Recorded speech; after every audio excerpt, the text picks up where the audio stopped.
Ladies and gentlemen, welcome. It is Thursday, December 12th, 2013, and this is Day 9 Daily number 660, where we learn to be a better gamer. In today's daily, we are going to learn how to be an aggressive Zerg player, learning from STLife. And when I say aggressive, I don't just mean do the usual stuff that Zerg does and then just decide to attack in the mid-game. No. We are not going to be one of those Zergs that defends until layer tech. We're going to see STLife get a 5-minute Roach Warren and bring the noise to Protoss! Ah! Ever lose in the early game? Well, don't worry. We'll learn how to make Protoss lose in the early game. And if he doesn't lose then, we'll win in the mid game. And if he doesn't lose then, we'll win anyways. We'll see it all here today. Just some brief announcements. Tomorrow I'm going to play Starbound because JP has informed me that I've been playing Starbound all wrong. Most of what my Starbound experience has been is digging. But apparently digging is incorrect. You need to traverse the landscape, go battle. So tomorrow I'll be redoing my attempt to play Starbound. Likely trying to battle, to quest, to get better equipment, to build a house and a castle worthy of a day-night. And a home for me and JP. Titter, titter, titter. Let's talk about Zerg vs. Pro... No. Another announcement. Next week, Fun Day Monday.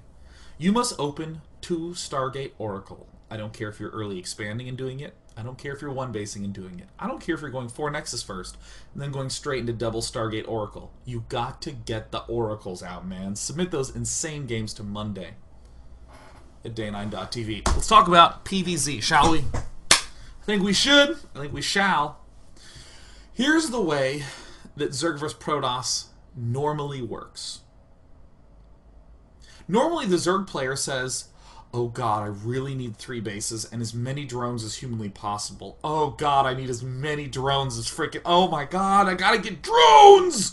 And what happens is maybe a warp gate attack comes and kills you because you don't have enough units. You got too many drones.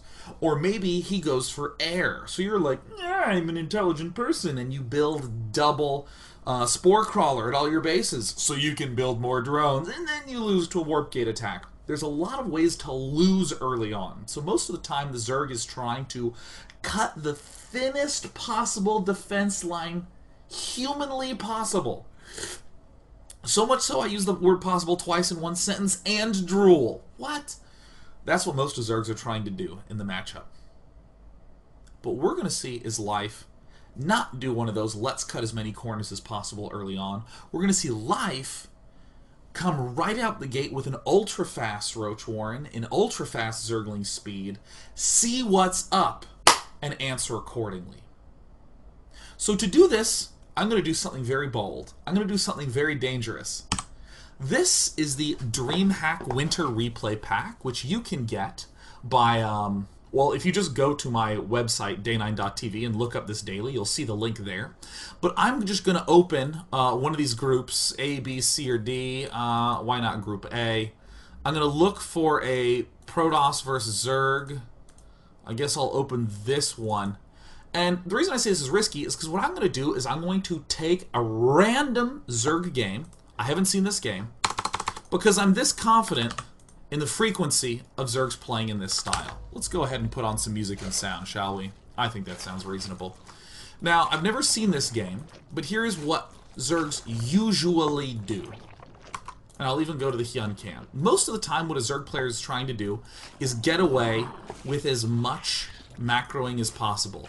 Already, this game is not going to work, it seems, because of this very fast Zergling speed, but that's okay. I'm just going to pray. This was a risky move to begin with. There's the Zergling speed coming down. Wait, is Hyun really going to cheese? Is he really going to cheese? My life might be terrible. Oh well. No, I think this is hopefully okay. What's nice about this as a potential example for us is that we see that Hyun did get Zergling speed. He did get a bunch of Zerglings. Even with this rather awkward... oh, wow. There we go. Even with this rather awkward opening, how different it is, it's still generally the same Zerg themes. Look at all the drones that we're building. We may have done a little cutesy attack early on, that's fine. But here's some trademarks of Zerg play. Ultra-fast lair.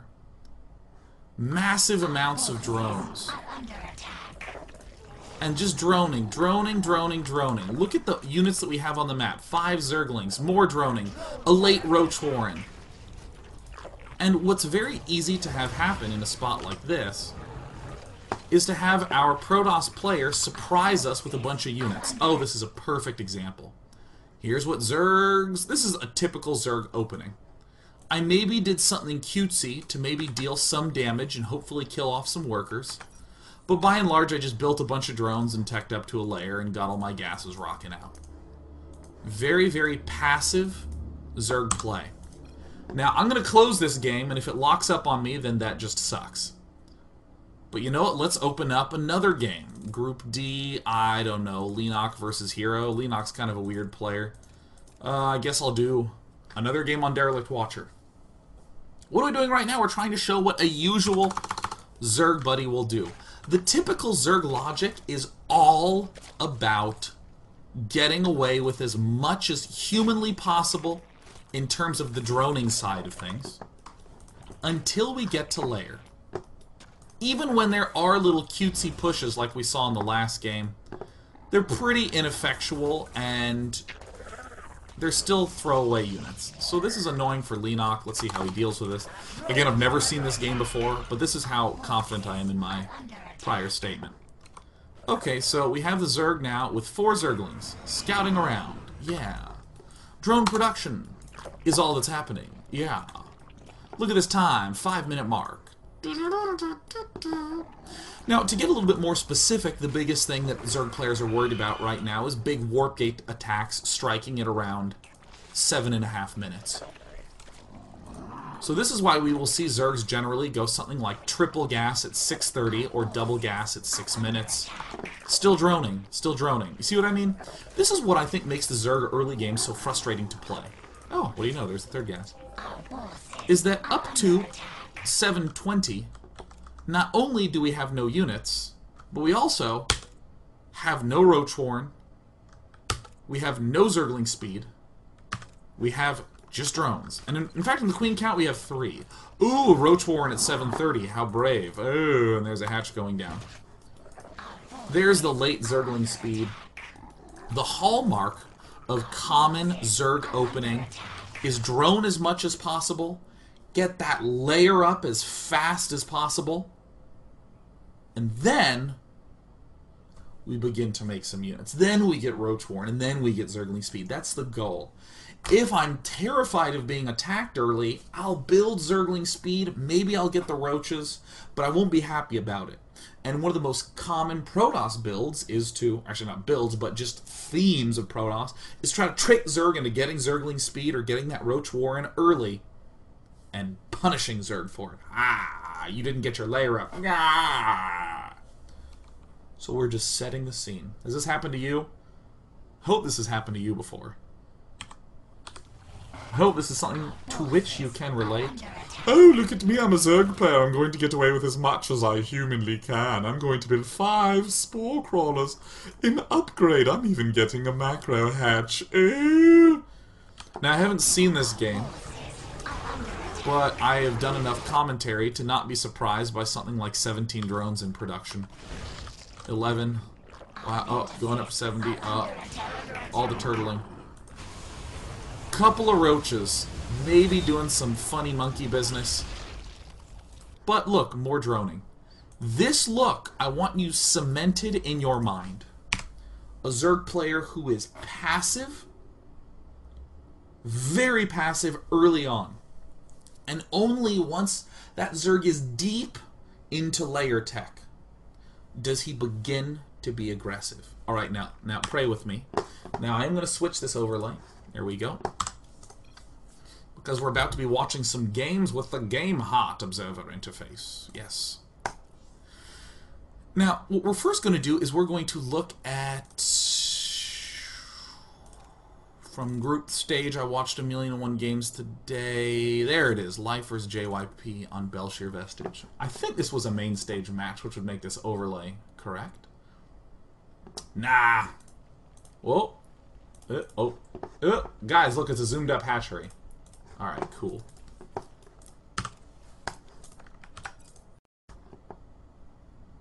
Hello and welcome to part 2 of part 1 of Daily 660, where we learn to be a better gamer who's disappointed in his internet connection. My internet's been really weird all day, so it's been flickering on and off. So to all you watching live, I'm really sorry. This is probably going to happen 2 or 3 more times in the show. It only blips for about 1 second at a time, so it just forces the cut. And for all of you watching on archive, all these shows are done live and without editing, except when things fall apart, and then we add them together. Just gonna make sure everything's looking good. Alright, cool. So it looks like one person can see me. So that's excellent. So what I wanted to talk about was what we've looked at thus far in part 1. We've talked about what is it that Zergs normally worry about. Zergs are normally worried about big warp gate plays killing them, harassment in some way into warp gate plays killing them.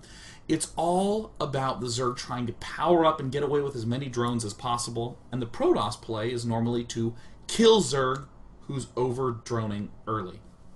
Now, many people who hate this matchup will say, well, I have to get a lot of drones, because the only time I can do stuff is way late in the game, like way down in the mid-game. So I need a drone up to be able to have enough economy to go toe-to-toe with Protoss. Let's look at the way that life opens in this matchup. Starting with a game from JYP, we're going to look at 5 games from STLife today. Lots and lots and lots. So this is one of these gameplays that's very easy to overlook. Very, very easy to think, oh yeah, it's the same stuff that we always see Zerg see, but it's actually completely different in terms of how it feels. So far, so good. Hatch around 14, 15-ish. We didn't get to build our early expand. Since we're going to be watching 5 games, I'll let you know right now, there's no specific build that Life is pursuing. He's not going exactly, 15 pool, 15 hatch. I'm bringing up these numbers to just show you how standard of a game it is to start things off. And then we'll see some variations later on, so don't worry about it too much. Usual thing, getting out a pair of lings. Here's something that's maybe a little unusual for many. We're seeing a 3rd hatchery before a queen, even though our pool is done. No big deal. If you want to get the queen first, that's fine. I'm not going to sweat it. See a nexus going down. It's fine. Don't sweat it. So everything up to this point in time looks like the usual Zerg methodology. Getting up 3 bases, going to be getting a lot of queens. There's another one. Going to be getting a lot of drones. Hooray! And now we have this 4-minute, 30-second extractor. The obvious reason why we want to get gas so early is to get Zergling speed, right? If you've watched any of my episodes on Jaedong, that's why he gets it. If you watch the daily that I did on Scarlet Zerg vs. Protoss, you'd see that that's why she gets the early extractor, is to get the speed. Now, I want you to think about this in the context of the statements we were talking about earlier. Zerg is trying to stay alive early, get as many drones as possible, and then win later. That's the usual Zerg mindset. So when I saw this, I was like, oh yeah, he's just going for Zergling speed. Let's look at what Life does instead. We're not going to be trying to just merely stay alive. We want to be bringing the noise. So, STLife's Zerglings get in here. It's very easy to trick yourself into thinking that he got lucky. How can you get lucky on the ladder? But keep in mind, Life has received 0 useful information. He merely sees a gateway. Notice this. Roach Warren at 5:30. What the early? Holy shit, that's a fucking early Roach Warren. What? So unbelievably early. Most of the time, a standard Roach Warren is thrown down at 7 minutes. A early Roach Warren, if I think he's going to try to attack me, is thrown down at 6 minutes. This is thrown down at 5:30. And more importantly, 5:30 without any knowledge of what the enemy's doing. A gateway is built here in 100% of standard openings.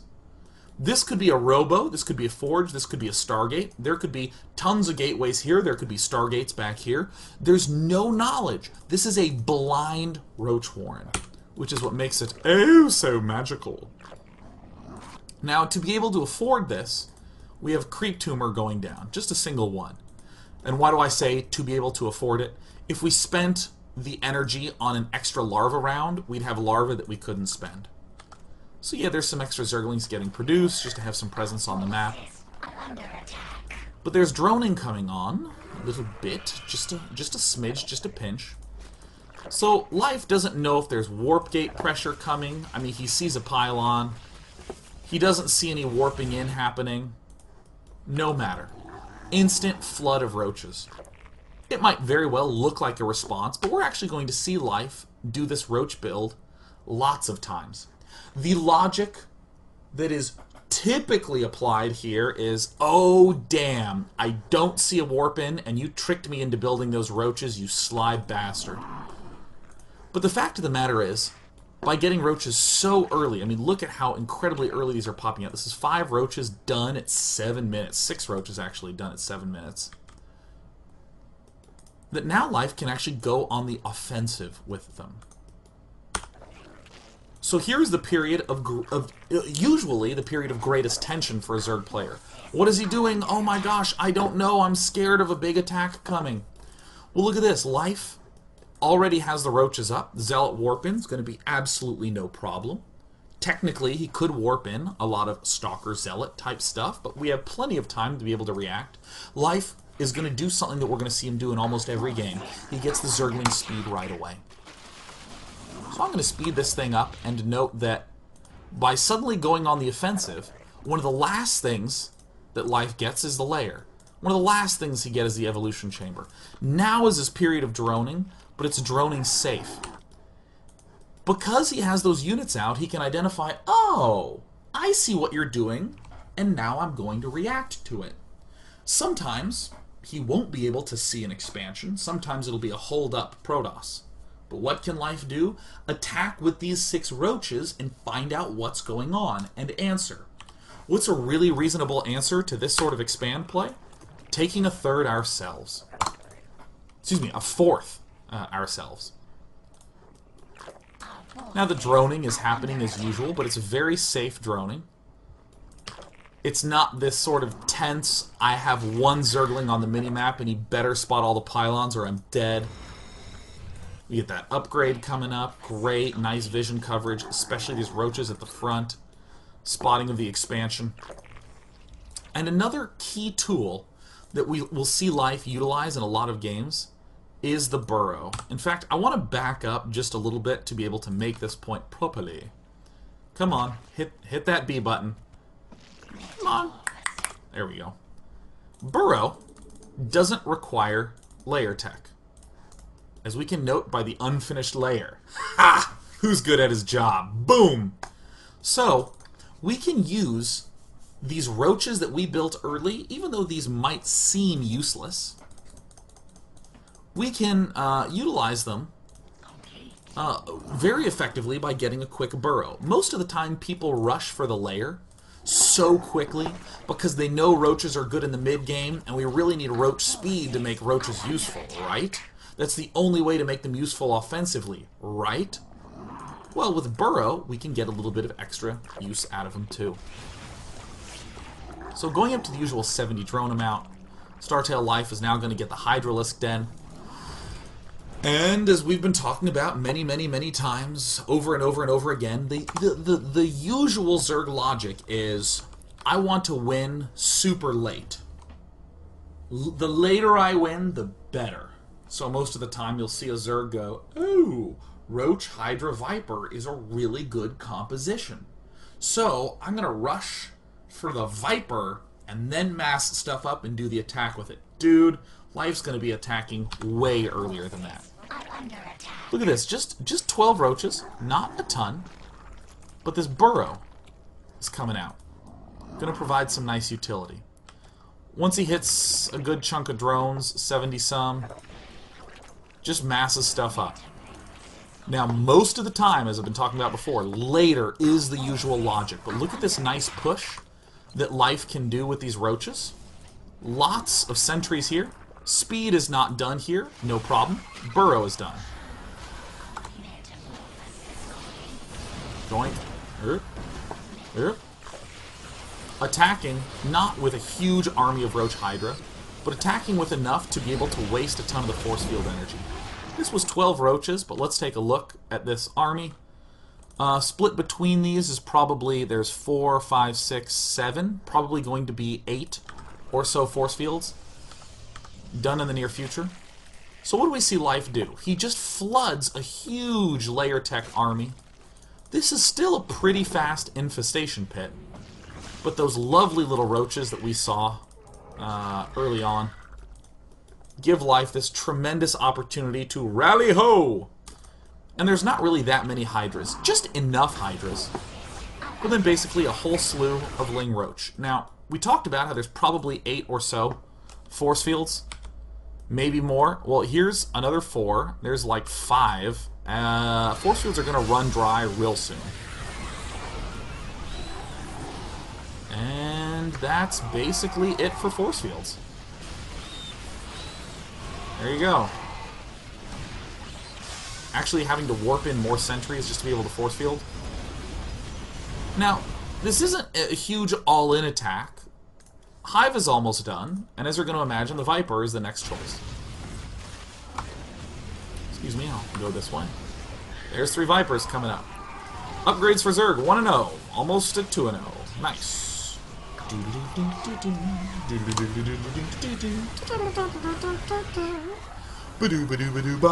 I'm killing everything. Hydra count de-emphasized. Roach, Ling, Viper emphasized. The things that exploit the lack of the force fields. Not mine and gas here. Mine and gas everywhere else. What do you know? Oh, look at Life. Only has 2 in gas. What a newbie. How embarrassing to be as weak a player as Life. LOL. He's the man. Now, traditionally, we see that a Zerg who wins with Roach Hydra is doing so with this being their first attack of the game. Maybe there was a little bit of light poking, but Life has brought the noise start to finish. 5:30 was when the Roach Warren went down. 6 roaches shoved forward. Burrow was quickly gotten to prepare for an onslaught that was all layer tech units, and there was the big onslaught with just layer tech units. And then following that is finally this big devastating Roach Hydra attack that's slowly chipping away at an excellent Protoss player, JYP, who's impressively still on EG. It's not a jab at JYP, it's just that EG released 3 Korean players today from their roster. And I liked them too. Oh well. So, we've watched part 1. What we did in the first half of part 1 is establish the usual norms. Here, we see Life kicking into gear with the fast roaches right away. Using them to get these... information is the biggest thing the roach thing does, and with a little bit of safety. And then he uses that to set up an attack with Burrow. He responds in sort of a strong way, and then he does another big attack with this layer tech units that he's set up properly because of the Burrow roaches. Oh, it's so glorious. But we're done with just part 1. In part 2 and 3, we're going to take a look at a wide variety of other games so we can see how Life will change this gameplay based on the map, based upon what he sees, and in case of an all-in, how he stays alive. Boom! We'll be back in a bit.